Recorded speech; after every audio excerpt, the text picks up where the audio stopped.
de l'ordonnance loi numéro 71/081 du 2 septembre 1971 relative à la confiscation de biens des personnes condamnées pour vol de substances précieuses, qui dispose qu'en cas d'infraction au décret du 20 avril 1978, tel que modifié et complété par l'ordonnance loi numéro 22 et 56, respectivement du 12 et 31 décembre 1969, tendant à renforcer la protection contre les vols de substances précieuses. En outre, la même partie civile, donc RD Congo, a, par le canal de ce même Conseil, sollicité de la Haute Cour militaire de ne pas faire application de la peine de mort, mais des peines prévues au statut de Rome, instituant la Cour pénale internationale conformément à l'article 77 qui a établi la nomenclature suivante, à savoir A. Une peine d'emprisonnement à temps de 30 ans au plus, une peine d'emprisonnement à perpétuité, si l'extrême gravité du crime et la situation personnelle du condamné le justifient,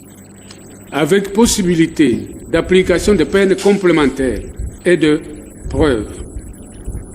La confiscation de biens et avoir tiré directement ou indirectement du crime, sans préjudice des droits des tiers de bonne foi. Pour le compte de l'ONG, de l'Organisation non gouvernementale de défense des victimes de crimes sans frontières, et l'ASBEL, l'action d'accompagnement de veuves, orphelins, victimes de guerre, Maître Kassongo leur conseil s'agissant de la matérialité des faits incriminés s'est borné à déclarer que le prévenu était auteur et responsable des préjudices causés par les crimes lui reprochés. Pour l'organe de la loi, tous les faits reprochés aux prévenus précités sont établis. La Haute Cour militaire devra donc les condamner quant à ceux et confirmer la mise sous séquestre de ces biens, conformément à l'article 130 du Code pénal militaire. Pour étayer sa position, il a produit devant la dite juridiction, à titre de preuve, des vidéos,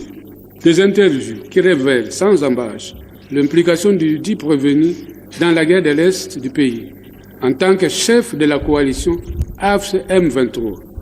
dont les membres s'illustrent par des actes de terrorisme qui mettent à feu et à sang cette partie du pays, ainsi que le décrivent les rapports qui font état des atrocités commises par la dite coalition. En outre, contrairement aux allégations de la partie civile RD Congo,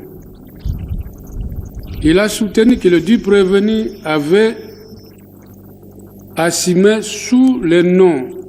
de Joseph Kabila Kabange des hautes fonctions au sein des FARDC,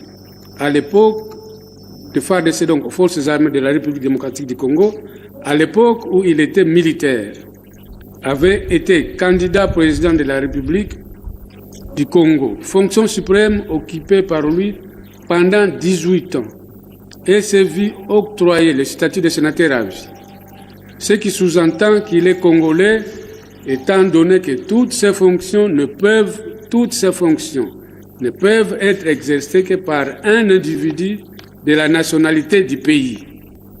Enfin, il a affirmé avoir obtenu du Sénat l'autorisation de poursuite du prévenu